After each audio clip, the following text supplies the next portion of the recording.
Okay, so let me first remind you what we did yesterday. So I was told that in many cases I was writing too small, and sometimes you could not make any difference between my N's and K's. So if this happens again, and I'm sure it will, just feel free to tell me so that I can fix this little issue, which should be a detail on the rest.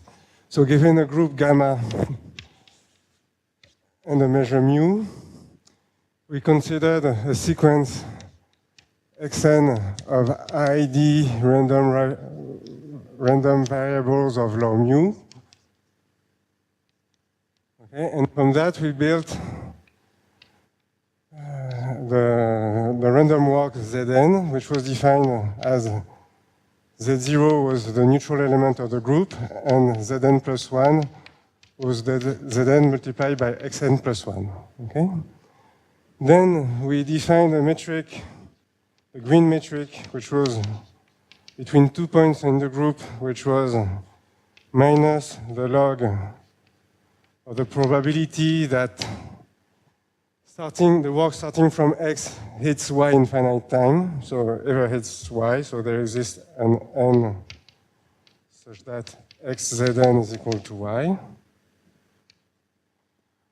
Okay. And so I showed that this was well defined as soon as the measure, the support of the, so what I needed is that the support of the measure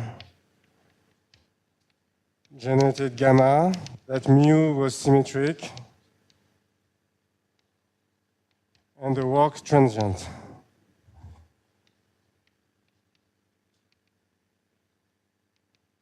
Okay, so in this case, the metric space that we obtain by looking at gamma with this metric is a proper space, meaning that balls are compact. And that we also have a geometric action on gamma, meaning that the action is properly discontinuous, co-compact, and by isometry. And then we focused on some other characteristic data associated to random walks.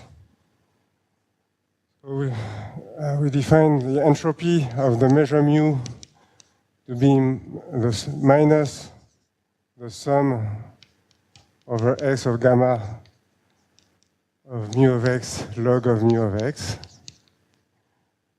And then using Kingsman theorem, we proved that we could define, following Yves, the asymptotic entropy, which is the limit. So there are two different definitions, two different ways of getting to it. It's the limit as n goes to infinity of log of mu n of Zn almost surely. And it is also the infimum of the entropies of the n-fold convolutions of mu over n. And then, so assuming that this is finite. Also, assuming that we have a finite first moment, meaning that if you look at the expectation of the, what? Yes, thank you. Okay, so here it is an infimum because actually the sequence is subadditive. And so assuming that the distance from any point x to x1 of x, so this is just the sum of this distance of x to g of x, the mean of this, of the distance mu of g, sorry, is finite. So here the setting is that gamma, I see it as acting as on a metric space xd by isometries. And then I define the drift L to be So exactly as above, you can see it as an almost sure limit of 1 over n, the distance from x to Zn applied to x. Or you can see it as the limit of the expectation 1 over n, the expectation that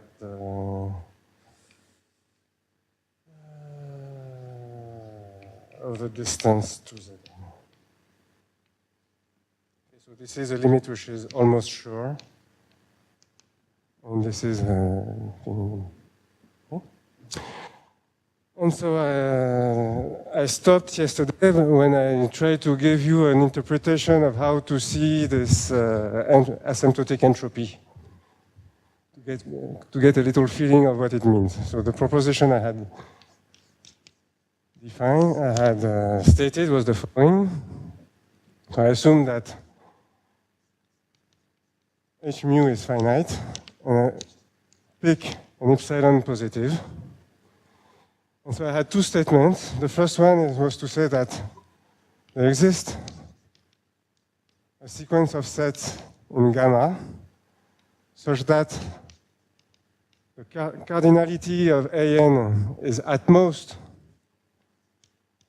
E to the n times h plus epsilon, and such that, is it?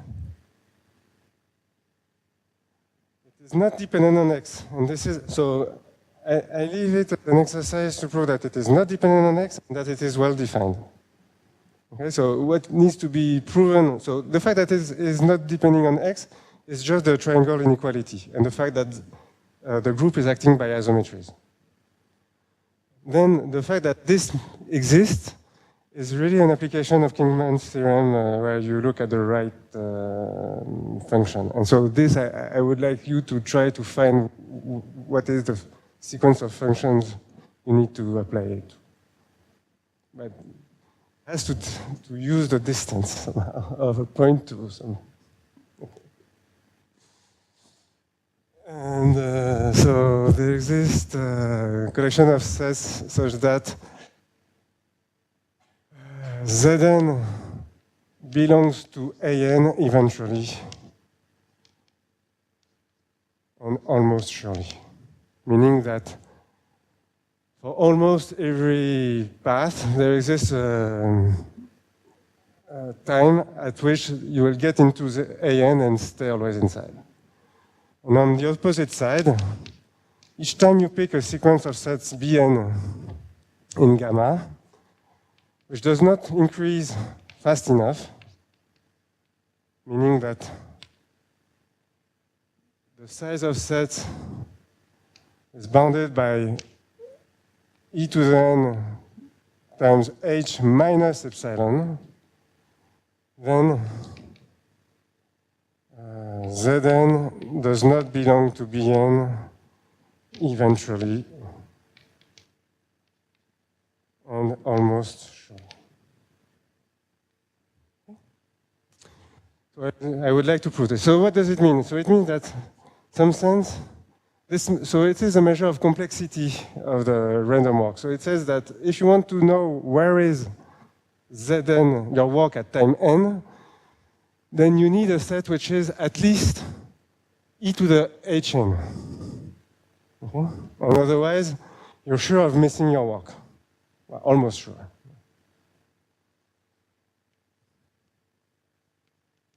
Okay, so let's prove this. So for the first point, I let An to be the set of little omega in my probability space, such that, actually it's, sorry, the set of G's in gamma, such that mu n of G is bounded from above by e to the minus h times n plus, no, it's the other way, n times h plus epsilon. So now I realize you might mix up n and h, but I'll try to be careful on that. Okay, so because I have this almost sure limit, I know that the work will enter AN almost surely. Okay, so for almost, so Zn belongs to AN almost surely since mu n 1 over n mu n of Zn tends to H. And now I want to compute the size of AN. So I look at the probability that Zn belongs to AN. So this is bounded by above, so this is the sum of G in gamma, G on AN of mu n of G. And by definition of AN, it means that each of these measures is at least that big. So this is at least the cardinality of AN times e to the minus n h plus epsilon. And since this is a probability, this is bounded by 1. So this means that the size of AN is at most e to the n times h. So this is not okay, it's an A. Okay, so on the opposite side,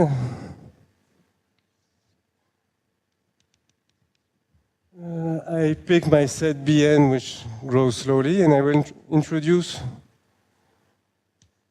omega n will be the set of samples such that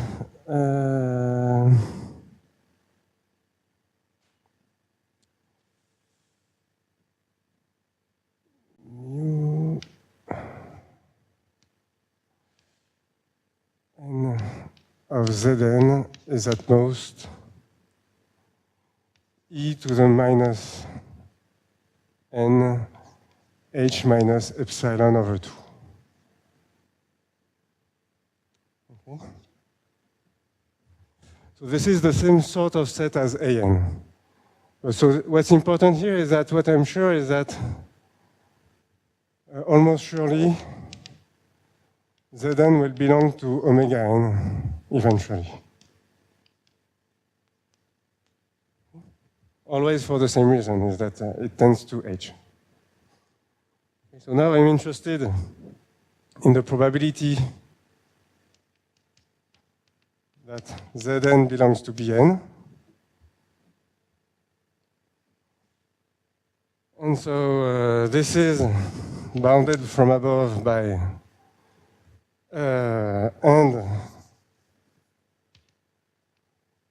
omega in, so I want to consider the event omega in omega n and Zn in Bn.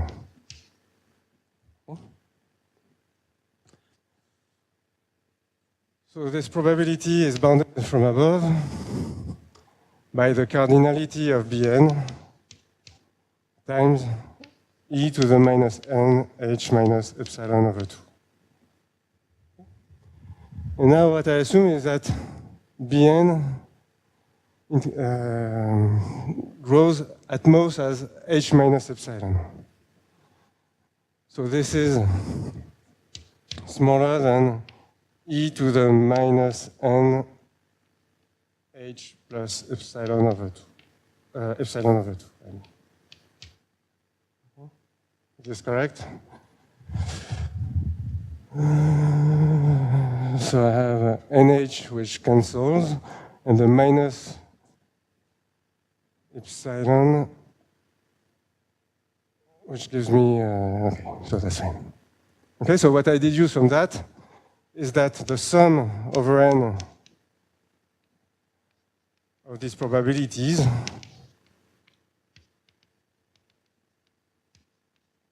is finite.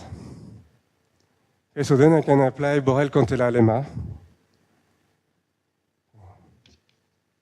So by the Borel-Cantella lemma, Cantelli, sorry. This implies that Zn does not belong to this, to Bn, almost surely. Okay, because it goes too fast. And the thing is, I know that it has to be in omega n, so it means that if I'm not in this event, then I'm not in the second one. Okay. So is this okay at this point? So think as the entropy as having this kind of property. And I will give another interpretation later on using the Green metric. But it will be later. And so then, yesterday I also quoted the so-called Guivarch inequality.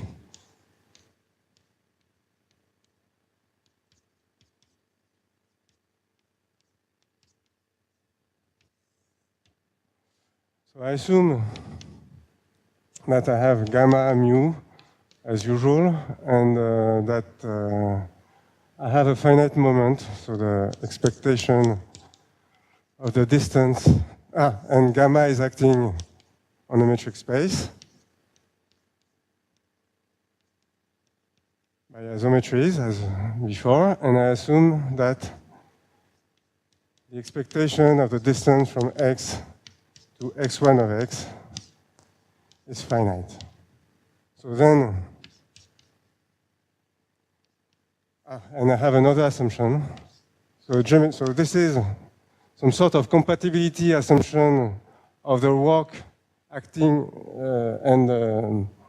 of the walk acting on the space X. And the second assumption is to say that the volume growth of the group is finite. So it is a geometric assumption on the action. So this means that V, which is equal to the limb sup, as R goes to infinity of 1 over R log of the number of elements G in gamma, such that G of X belongs to the ball centered of X and of radius R, is finite.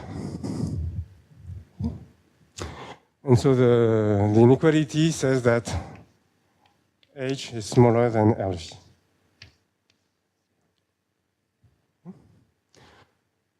So why is this an interesting inequality? Yes, so first, the entropy is finite. Then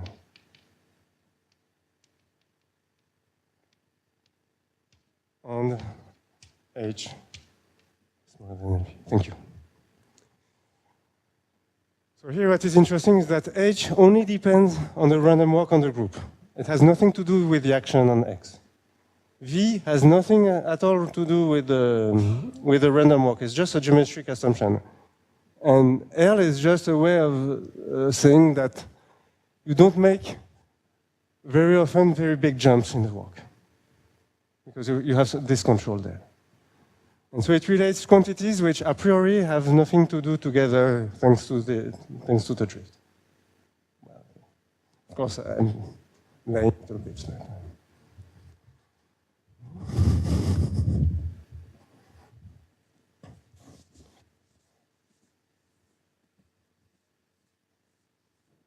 Excuse me?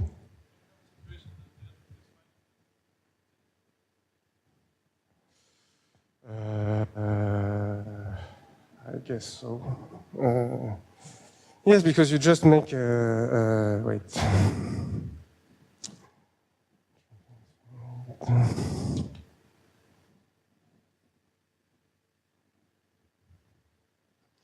There's no reason why there should be a control. I have no example right now. But,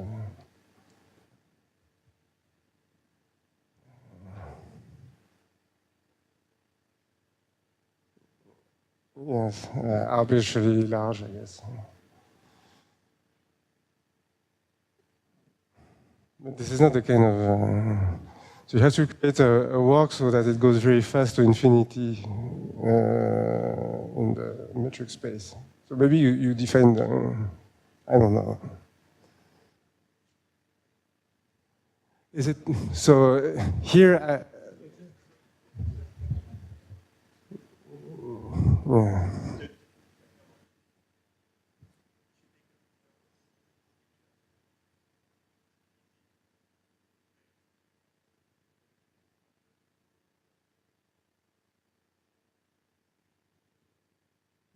Yeah, but you have to build it by hand. In all the situations, we most of the time, either we don't know anything, or we have finiteness of entropy or finiteness of something else. So, for instance, I will work with finite purport soon, so then everything is true.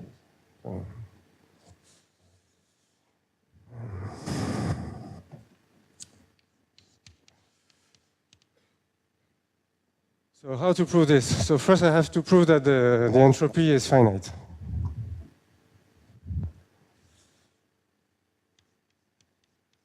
So I will use this standard trick to express the entropy as the integral from 0 to plus infinity of the probability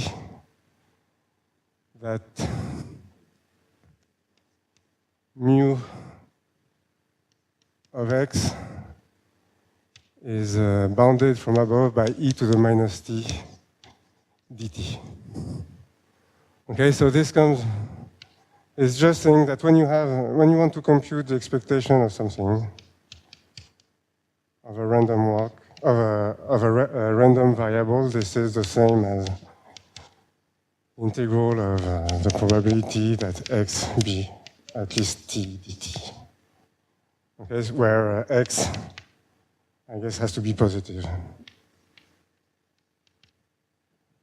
And so to do this, it's just Fubini. You introduce, it's an exercise in probabilities here.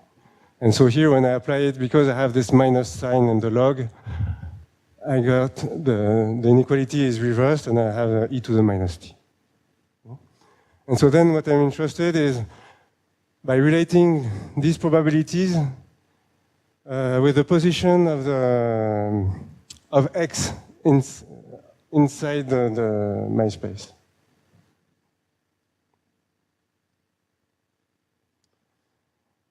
Okay, so I fix a positive, which will be determined later.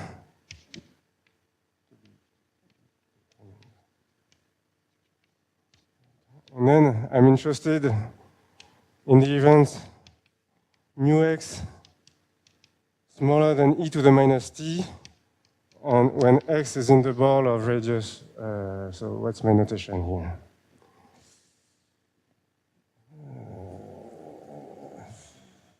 I have a problem of notation.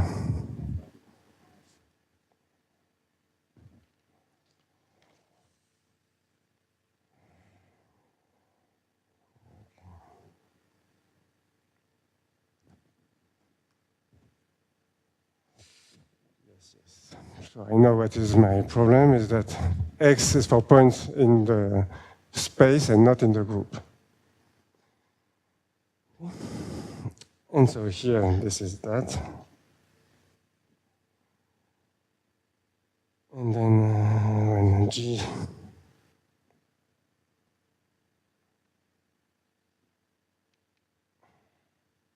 of x belongs to the ball, like that. So I'm interested in whether the element is in the space or if it's not. Okay?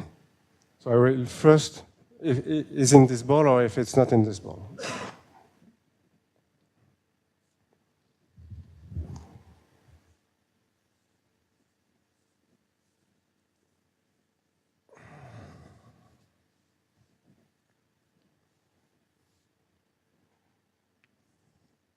So then, so in this setting, what do I want to say? Well, this probability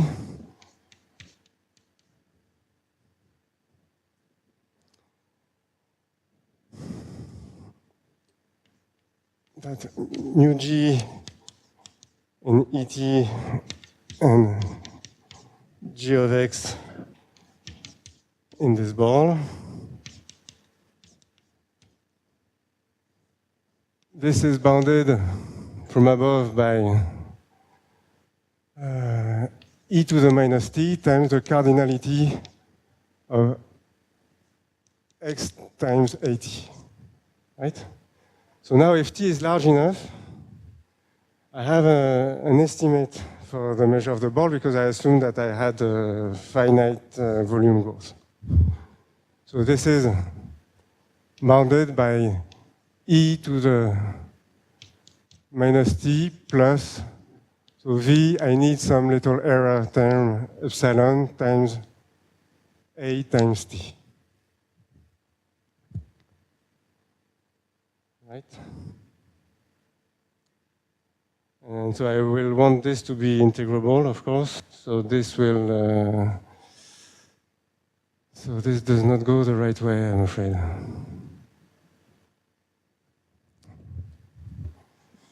I think I'm doing something really stupid.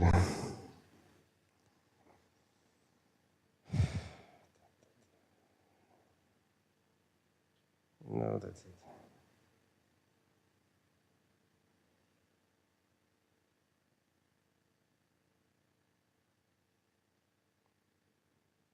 Well, we'll see. And on the other hand, if I look at the other event,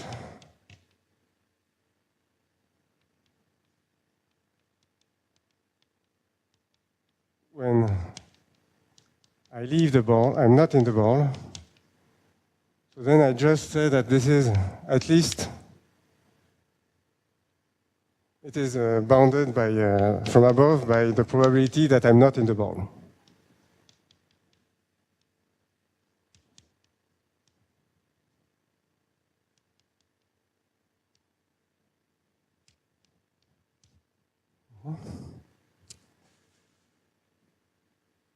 And so this is just so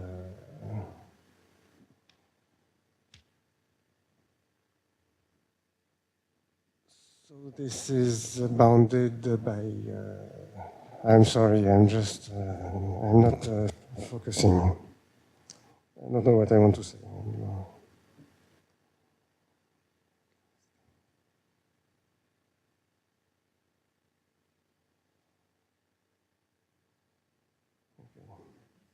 So this is just the measure of the complement.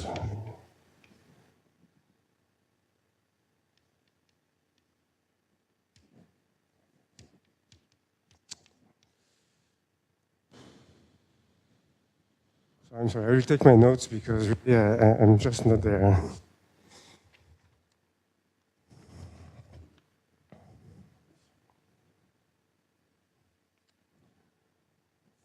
Okay, so h of mu is bounded by the sum of these two events. So on the one hand, I have the sum of 0 plus infinity of E A times V plus epsilon minus 1 times T dt plus the measure, oh yeah, sure, of, so that the distance d of x to gamma of x is at least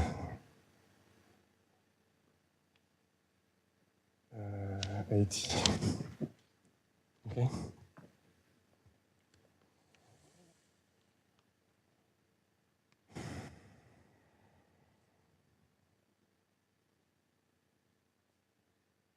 So what I don't understand, so this is finite because it is just the expectation. This is exactly the same formula as that one. So this is the expectation of dx of g of x of little x. And this, I should assume that this is smaller than 1, but it's not the case. I don't understand what I wrote.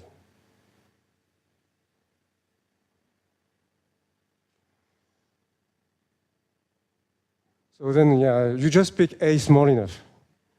So that's stupid. I'm sorry. I just was confused because I thought that I should pick A big. I have to. So if A is small enough,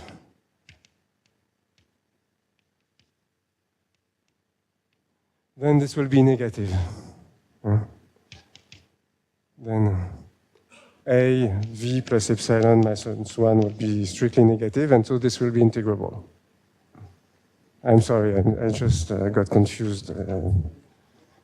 Something very elementary. Okay, so this is finite. Okay, so then I can speak about the asymptotic entropy. And so now what I want to show is the fundamental inequality. So for this, I will use this proposition, so I won't erase it straight away. Okay.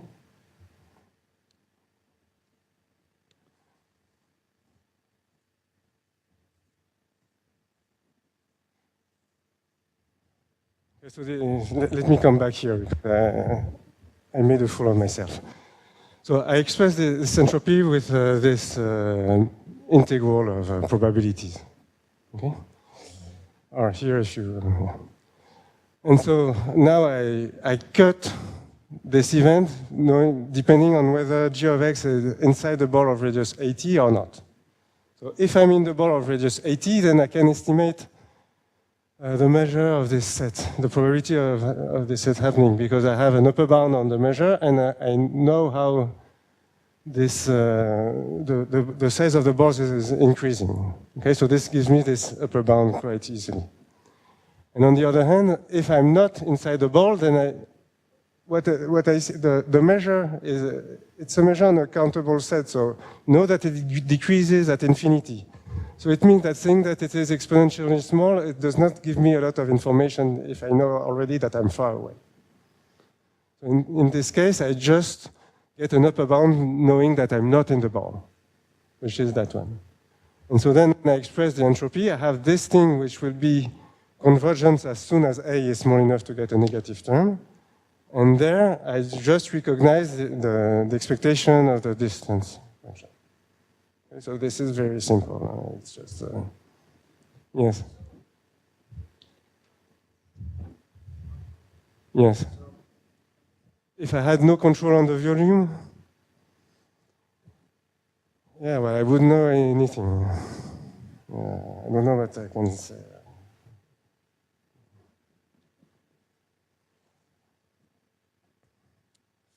Okay, so now I fix an epsilon positive. And so what I know is that, and I want to consider the ball centered at x and of radius L times L plus epsilon times n.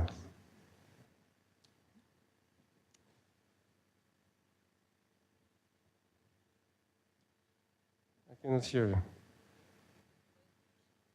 Yes. This is for all t large enough. Okay. If it's a limb soup, you can be a little above, but in the end you go below. But it's just. But you see, what I'm interested in is just. So here, I can integrate first from 0 to t0, t0. This will be finite because I just integrate a function, continuous function. And then from t0 above, I have this estimate. That's all I don't care about the value of this thing. I just care that it is finite. So I look at this ball because I know that eventually my random walk will be inside this ball, right?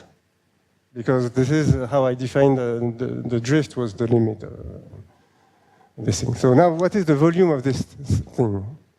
So if n is large enough,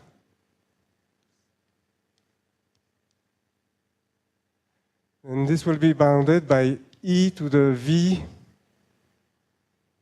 times L plus epsilon, so v plus epsilon, L plus epsilon times n.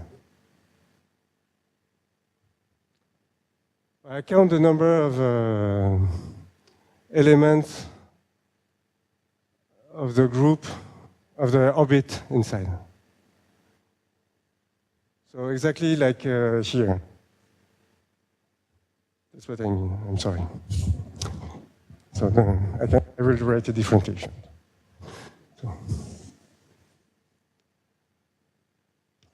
for n large enough, the number of g's in G in gamma such that G of x belongs to the ball of radius L plus epsilon times n is bounded by E V plus epsilon L plus epsilon times n. Okay?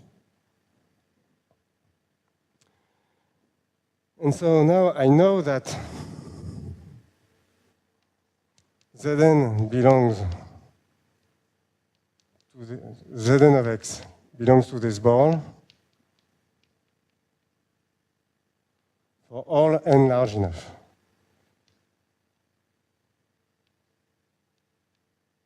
Almost surely. Okay? Because this is how I computed it, because this is the drift. This is how fast it goes. The radius of my ball is L plus epsilon times n. So since I know that I have to be inside this ball eventually, it means that I'm not in this situation. So the number of elements is at least this number. Okay, so 2 implies that the number of elements such as gx in this ball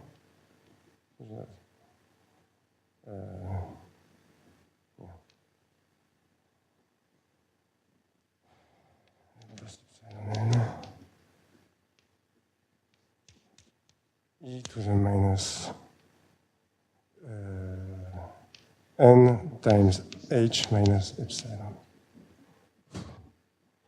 Okay, so if I pull all that together, then what I get is that h minus epsilon is bounded from above by v plus epsilon times L plus epsilon.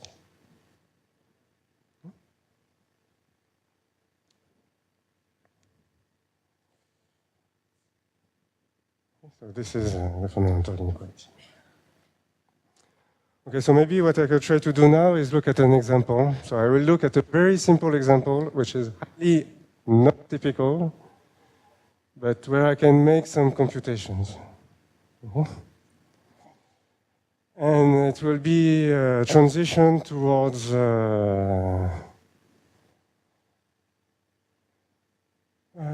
hyperbolic groups, because I will consider the free group with the most simple work that I can imagine. So let's look at an example. I pick gamma. It will be the free group on D generators. It is generated by A1 AD, and I assume that D is at least equal to 2. And I define the measure mu. So I want to take the uniform measure on the set of generators. So I will set mu of AG to be the same as its inverse. So I need it to be 1 over 2D because I have 2D elements. And then for X,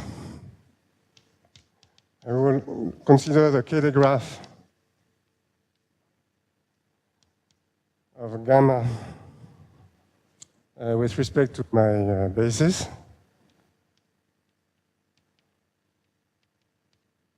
Okay, so you know that it is a tree. So here I only start the drawing when D is equal to 2. Okay. So you have the neutral element, and then it branches everywhere, and you get a tree. Okay. So if this is A1, A2, A1 inverse, A2 inverse, etc., etc. And so the first thing that I want to compute is the probability to go from one point to another.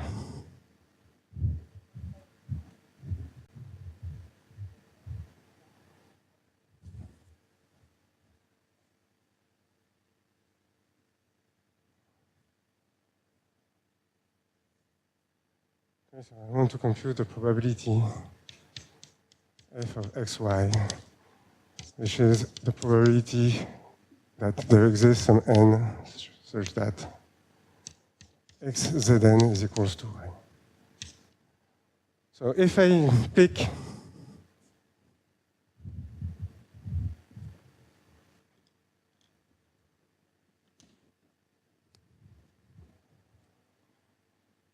two points in my Cayley graph, since the only possibilities is I jump to neighbors, I know that I have to visit all the elements of the, if I want to go from these 2 points, I know that any point on the unique arc between them has to be visited, right? So the probability to go from one point to another is the same as the probability first to hit a point in the middle and then go to that point. So what I'm saying is that this is very convenient to go. I do my sports like that. So for any z in the geodesic segment, what I have is that f of xy is f of xz times f of zy.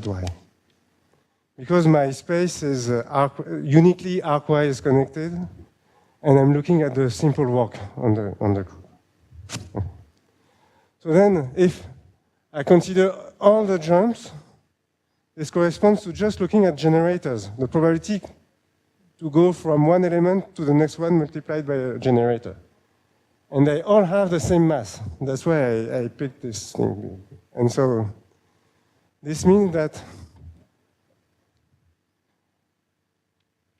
this is the same. So each one I can decompose along the path, and what I get is that the probability to go from the neutral element to one element to the power, the distance from x to y.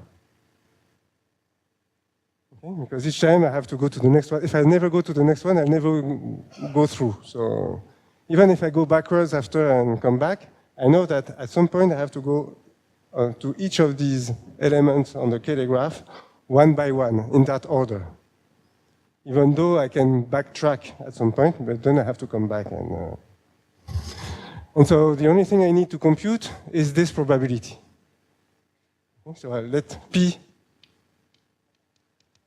be this number. So I know that this is a number which is between 0 and 1. Okay, because it cannot be 0 because I know it is at least 1 over 2D because I have probability to go there in one step. And it cannot be 1 because otherwise the green distance would be 0 and it is a distance. Okay. So now how do I compute this probability? Well, it will depend what I'm doing on the first step.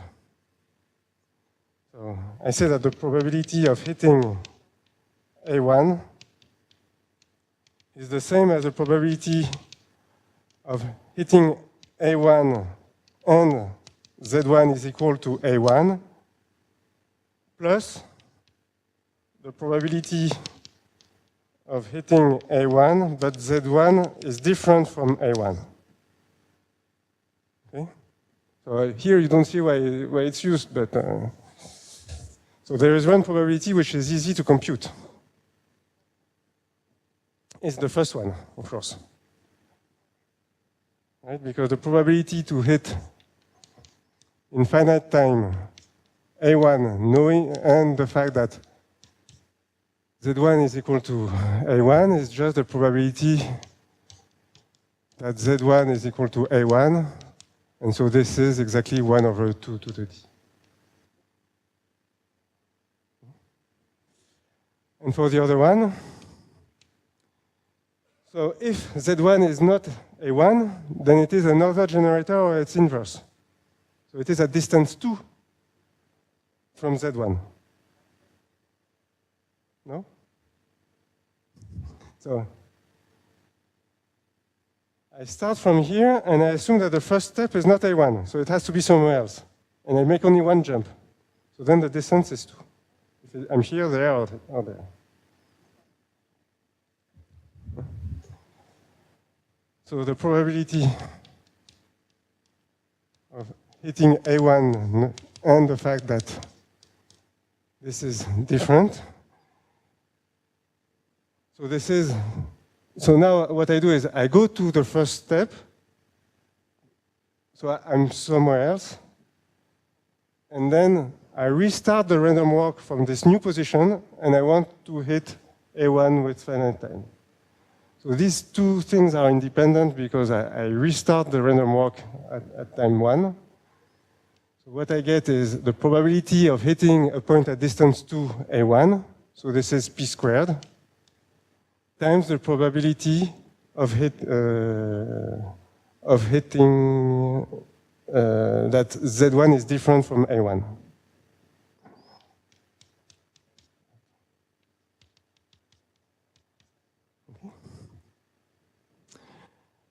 And this probability, well, I know what it is. It is the complement of being equals to A1.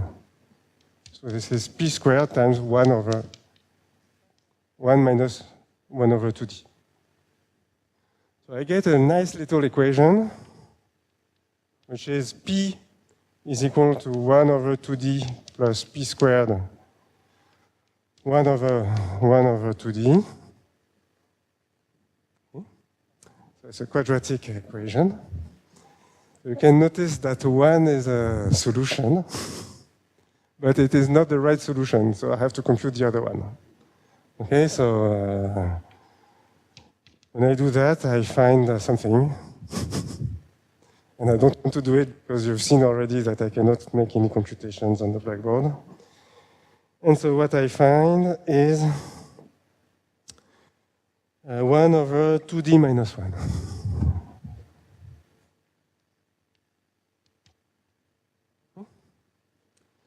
And so this means that the green distance from x to y is the minus log of that. So this is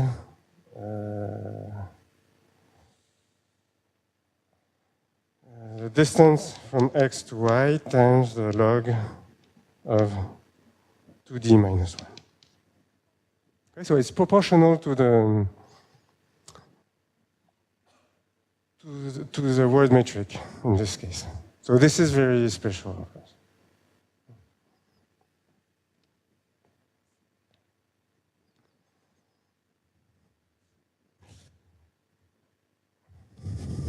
And so now what I would like to compute is the speed of escape, the drift.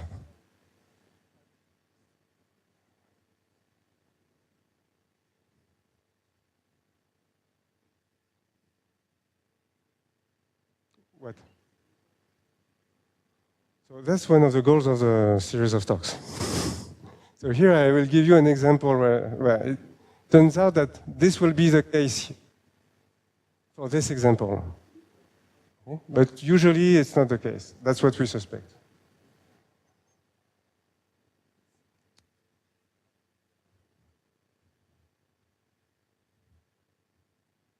Hmm?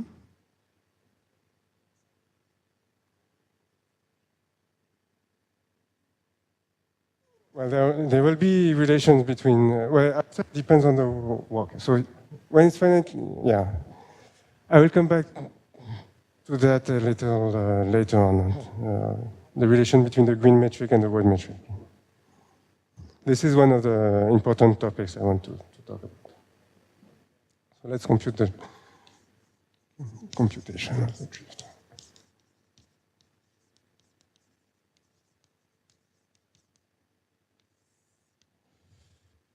So the idea to compute the drift, so I know that it is the average, the limit of the expectations. So what I want to compute actually is the expectation of the distance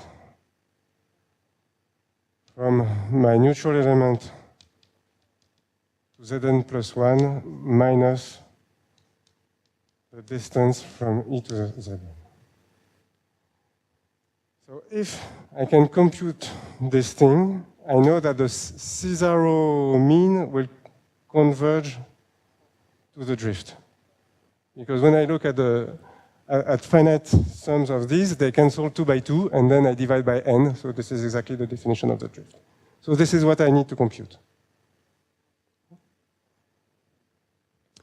And so here you see, essentially there are two cases if I want to compute the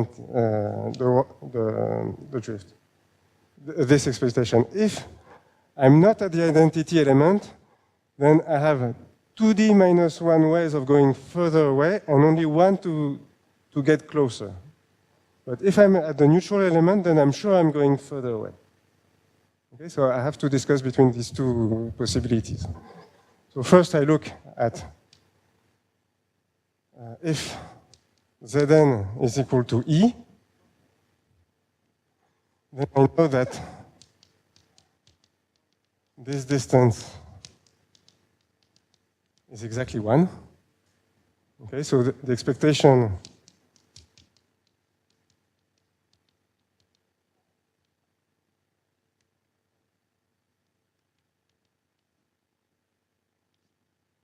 knowing that Zn is equal to E,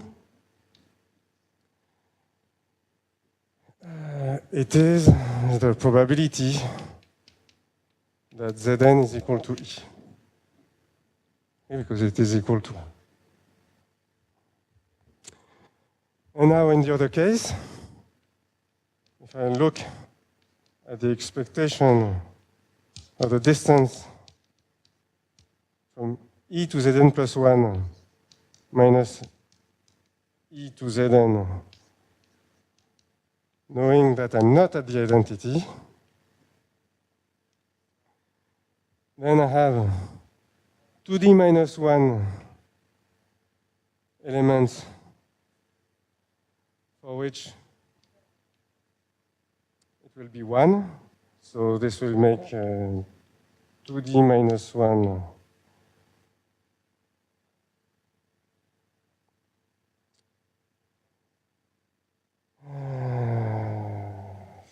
what am I saying?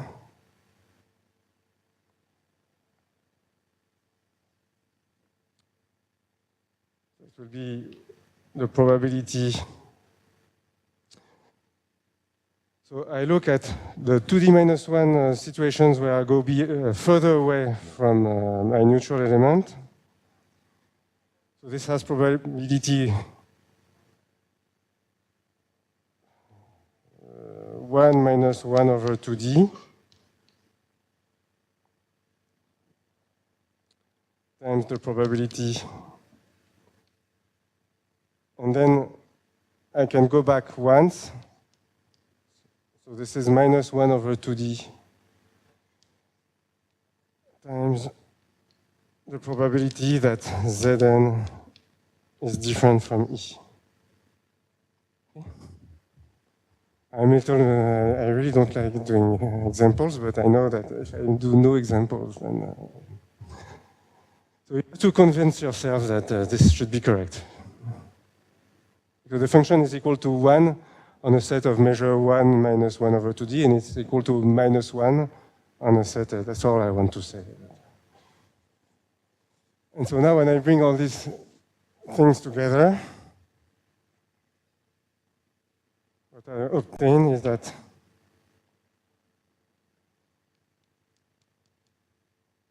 this distance minus d over Zn, so it is equal to the sum of these two events.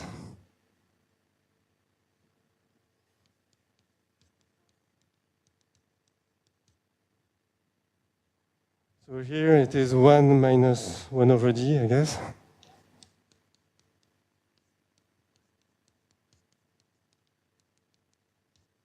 So, and as n goes to infinity, this goes to 0 and this goes to 1. So this tends to 1 minus 1 over d. Okay, so then this is the drift, because it is just the Cesaro. Now you take the Cesaro mean of this sequence. tends to the drift. So then this means that L is equal to 1 minus 1 over T.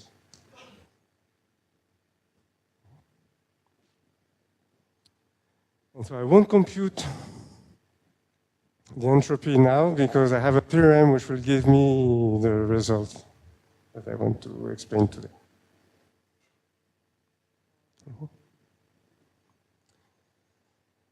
And maybe I could have computed the volume, but so each time, what is the volume of this Cayley graph?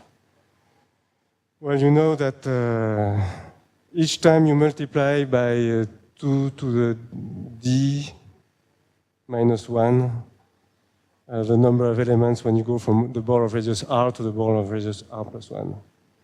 So I guess that this means that the volume should be log of 2d minus 1. But I can be mistaken because, as I said, I'm very bad.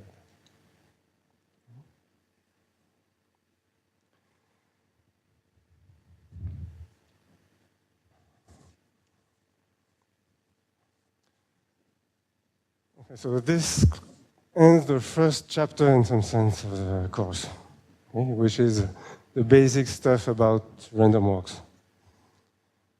I introduced the basic objects I want to look at.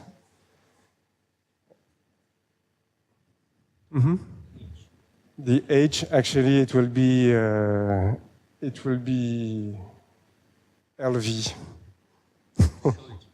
I will show it, but later on. Because then to compute the entropy is kind of complete. I don't know. There's a trick. I know a trick, so I want to show you the trick to compute it. Okay, so the second part will be some stuff about. So now I want to look at these objects on hyperbolic groups, or at least on groups acting on hyperbolic spaces. I would like to discuss a little hyperbolic geometry.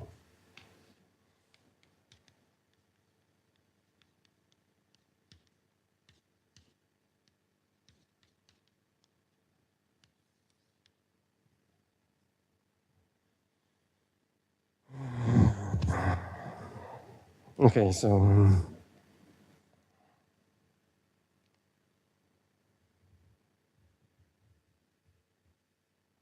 can you speak a little louder? I'm sorry, I cannot hear with. With? Yeah, sure. With any group, it works. I think this is one of the purposes of your talks, no, Jean-François?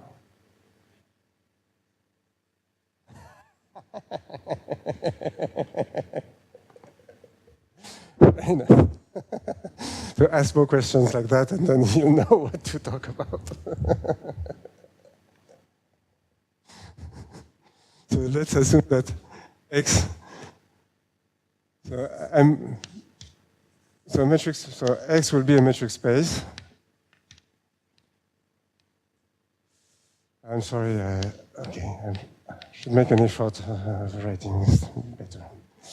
And so we define the Gromov product between 3 points. So it's an inner product. It is the distance from X to W. So it is 1/2 of the default of the triangle inequality. So I look at the distances from X and Y to W compared to the distance from X to Y. Okay, so then we say that X is delta hyperbolic for some delta, a non-negative delta, if for all W, X, Y, Z, if I look at the Gromov product of X, Y seen from W, it is at least the minimum of the Gromov product of X to Z with respect to W, and from Z to Y with respect to W, up to an error of delta. Okay, so of course this definition is very formal, but it has the advantage to be that we can define it on any metric space. It does not need to be proper, it does not need to be geodesic, it needs nothing. So this is very convenient to have something to express. So of course, if you assume that X is geodesic,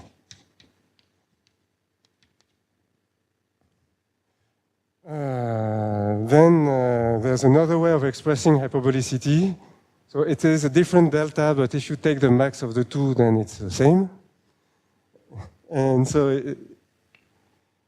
it's each time you pick 3 points X, Y, Z in your space, you look at geodesics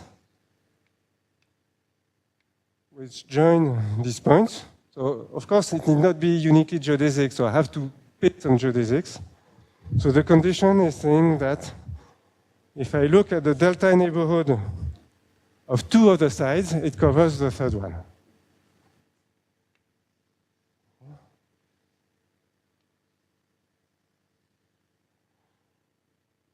And so the typical example is the tree that I've just erased.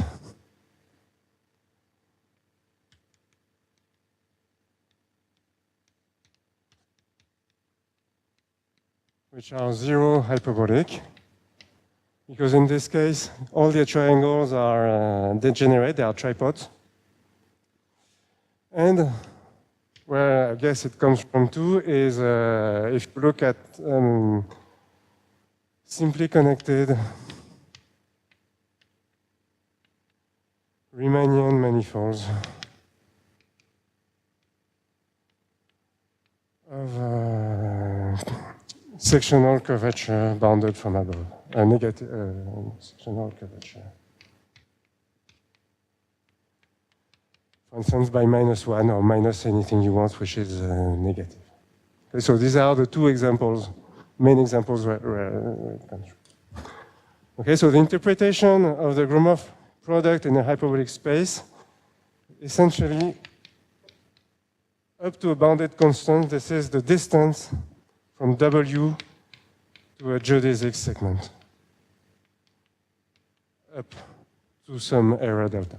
So delta in practice, I think, can be very large. You can think of it as being 10 to the 10, for instance. But it does not matter because we'll look at even larger scales. So then, no matter what is the constant. And so the way I like to think of, I was told that most of you already know what is a hyperbolic space. So I want to fix the notation and say a couple of things, but I didn't plan to get too much into details. So what I want to say is how I usually use the property of being hyperbolic and how I see things. For me, the easiest way is to look at to use the property that a hyperbolic space looks like a tree when you restrict yourself to the finite configurations. Okay, so for me the best, so it's very, like, looking at the geometry of a tree is a kind of easy, so then I hope it will be convincing.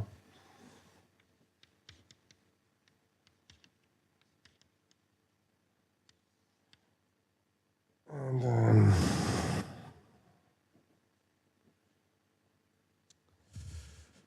so I let X be delta hyperbolic.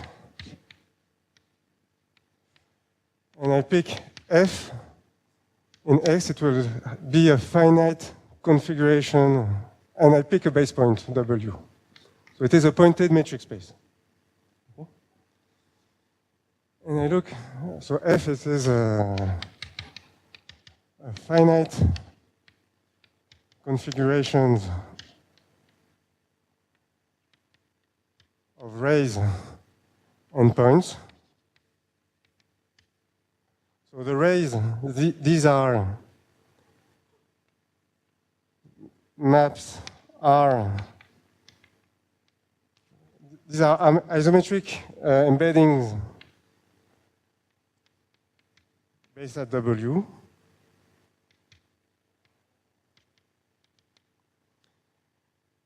And so what does the theorem says?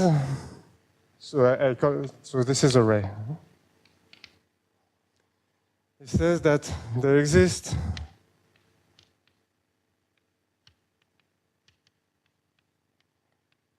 a constant C which only depends on the cardinality of F and the metric tree on the finite tree, on the finite metric tree. T. Usually we call the trees T. Sometimes in France we call them A. So then, and a map. So I lost something.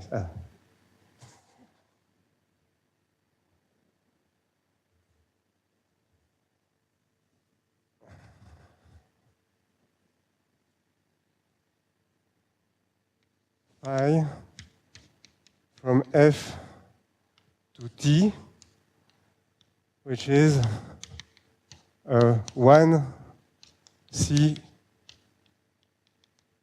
quasi-isometry. So what does it mean? It means that for any xy in my configuration set,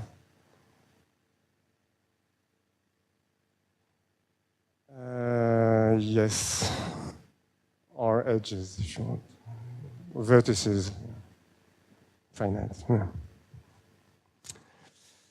So that for every xy, if I compare the distance in my space X with the distance in the tree, then this is bounded by this constant C. Okay? So for instance, if I have 3 points here, my tree will map it to a tripod. So here I have a finite configuration with 3 points, for instance. I know it is, you can look at it as a tripod. And actually, it is a good exercise to check that if you look at a tripod, then this distance is exactly the Gromov product from y to z seen from x. Okay? And this is the same. So actually, there's a unique way of mapping a triangle to such a thing, so that this is okay. And so, do I have time to say something else? I wanted the definition, and then. So most of the time, when I have 4 or 5 points and stuff like that, in a hyperbolic space, I will look at them as looking at. Okay, so what's interesting coming from hyperbolic geometry is that we can look at compactifications of these objects. Okay. They admit a canonical compactification. I don't know where it is. So let me say 2 words.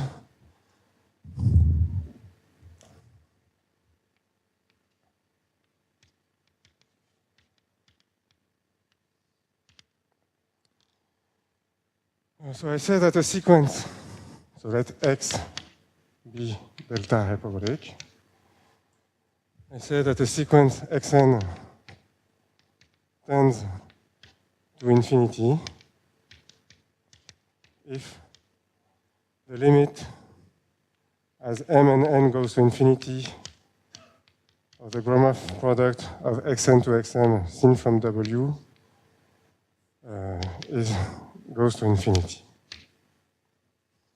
Okay.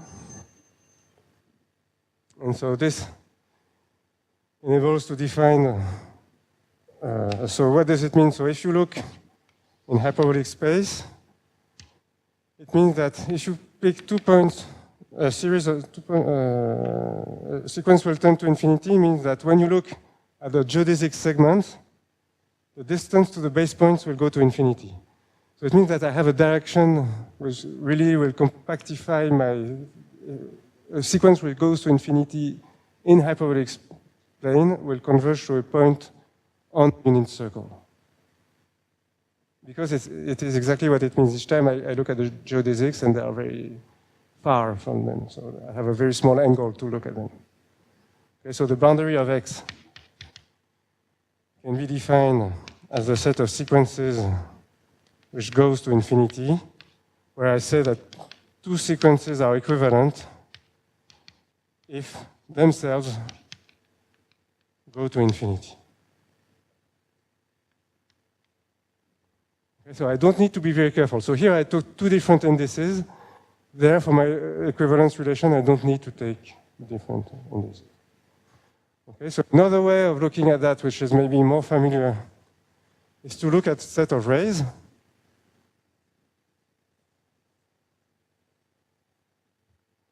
So we can fix a base point or look at any rays. It doesn't change. So another description.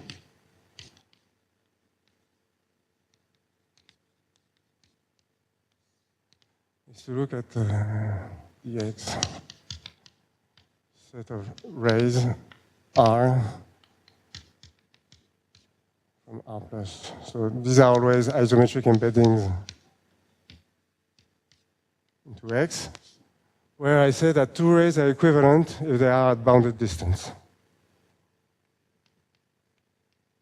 in the Hausdorff topology. So for instance, I look at one ray going to infinity, consider another one. And so you see that here actually this goes to 0, the distance becomes smaller and smaller, and then it is finite on the complement. And if I pick another ray, which goes to some different point, then of course the distance here is unbounded. So in this way, it's a way of reproducing the unit circle in the hyperbolic plane. In trees, what you obtain is the set of ends of the trees.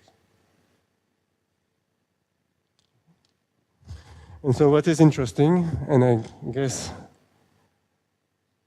I will stop after this observation, is that if G from X to X is an isometry,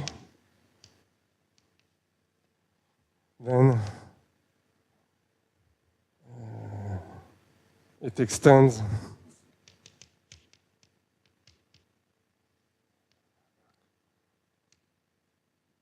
to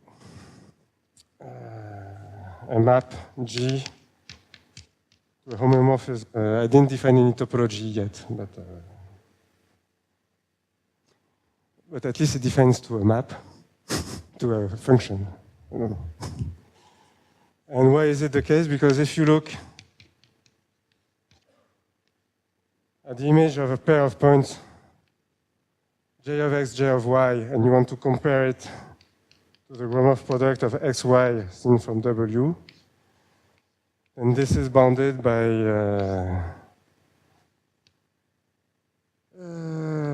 G of Y, the distance from G of Y to Y, W to W.